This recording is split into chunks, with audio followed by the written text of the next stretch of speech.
भेड़िया और बकरी के 7 बच्चों की कहानी। सालों पहले एक जंगल में डंपी नाम की बूढ़ी बकरी रहती थी जिसके 7 बच्चे थे। बकरी रोजाना बाहर जाती थी और बच्चों के लिए खाना लेकर आती थी। उसी जंगल में एक भेड़िया भी रहता था जिसकी नज़र बकरी के बच्चों पर थी।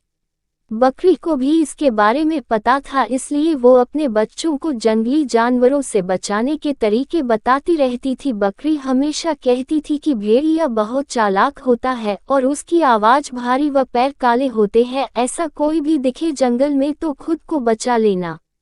एक दिन बकरी को खाना लेने के लिए दूर जाना था। उसने अपने सारे बच्चों को बुलाकर समझाया और कहा कि जब तक वो वापस नहीं आती तब तक घर का दरवाजा मत खोलना। सभी बच्चों ने कहा कि वो अपना ख्याल रखेंगे और माँ को खुशी खुशी विदा कर दिया।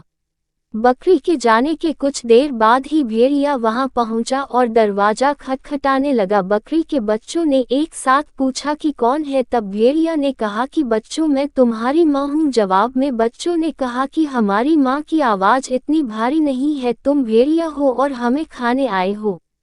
तब भेड़िया सोचने लगा कि बच्चे इतनी आसानी से हाथ नहीं आएंगे। उसे पता था कि शहद चखने से आवाज़ अच्छी हो जाती है। उसने जल्दी से जंगल के आसपास मधुमक्खियों का छत्ता ढूंढा और शहद खा लिया। तभी मधुमक्खियों से उसे डंक मार दिया। उसने खुद को संभाला और दोबारा बकरी के घर पहुंचा। भेड़िए ने फिर दरवाज़ा खटखटाकर कहा कि बच्चों, दरवाज़ा खोला। इस बार मधुर आवाज़ सुनकर बच्चों ने सोचा कि शायद उनकी माँ आ गई है। तभी उन्होंने भेड़िए के काले पैर देख लिए। सभी बच्चों ने चिल्लाते हुए कहा कि तुम हमारी माँ नहीं हो सकती, हमारी माँ के पैर गोरे हैं लेकिन तुम्हारे काले, तुम भेड़िया हो। अब दोबारा भेड़िया खाली हाथ लौट गया। लौटते समय उसे रास्ते में एक आटा चक्की दिखी और उसने जल्दी जल्दी जमीन पर बिखरे आटे को अपने पैरों पर लगा लिया। अब भेड़िया के पैर भी सफ़ेद हो गए और वह दोबारा बकरी के घर पहुंच गया। फिर भेड़िया ने आवाज़ बदलकर दरवाज़ा खोलने के लिए कहा। इस बार आवाज़ भी माँ के जैसी थी और पैर भी सफ़ेद थे। ये सब कर देखकर सब दरवाज़ा खोलने के लिए आगे बढ़े। तभी बकरी का सबसे छोटा बच्चा बोला, यह माँ नहीं है, लेकिन किसी ने उसकी बात नहीं सुनी और दरवाजा खोल दिया। दरवाजा खोलते ही उन्होंने देखा कि दरवाजे पर माँ नहीं बल्कि भेड़िया है। सभी उससे बचने के लिए यहाँ वहाँ भागने लगे, लेकिन भेड़िया ने एक एक करके 6 बच्चों को पकड़कर थैले में भर लिया। जल्दबाजी में भेड़िया भूल गया कि बकरी के 7 बच्चे थे। अब बकरी के बच्चों से भरा थैला लेकर भेड़िया अपनी गुफा की ओर जाने लगा।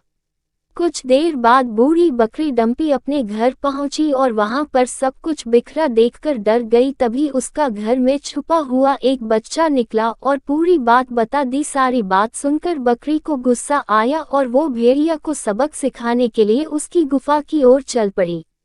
उधर बच्चों को उठाकर ले जा रहा भेड़िया चलते चलते थक कर रास्ते में एक पेड़ के नीचे आराम करने के लिए बैठ गया। बैठे बैठे उसे नींद आ गई। तभी बूढ़ी बकरी डंपी भी वहां पहुंच गई। उसने भेड़िए को सोते हुए देखा और चुपके से अपने बच्चों से भरा थैला खोलकर सभी को बाहर निकाल लिया। फिर डंपी ने फटाफट बच्चों की मदद से थैले में पत्थर भर दिए और सभी पास की झाड़ियों में छुप गए। कुछ देर बाद भेड़िया उठा और थैला लेकर गुफा की ओर चलने लगा। उसे इस बार थैला थोड़ा भारी लगा, लेकिन उसने इस बात पर ध्यान नहीं दिया। चलते चलते रास्ते में एक नदी मिली जिसे पार करके उसे अपनी गुफा में पहुंचना था। जैसे ही वह नदी में पत्थरों से भरा थैला लेकर गया तो वह नदी में डूबने लगा। ये देखकर बकरी और उसके बच्चे खुशी खुशी अपने घर चले गए। कहानी से सीख, किसी के भी साथ धोखा नहीं करना चाहिए। गलत करने का नतीजा भी गलत ही होता है।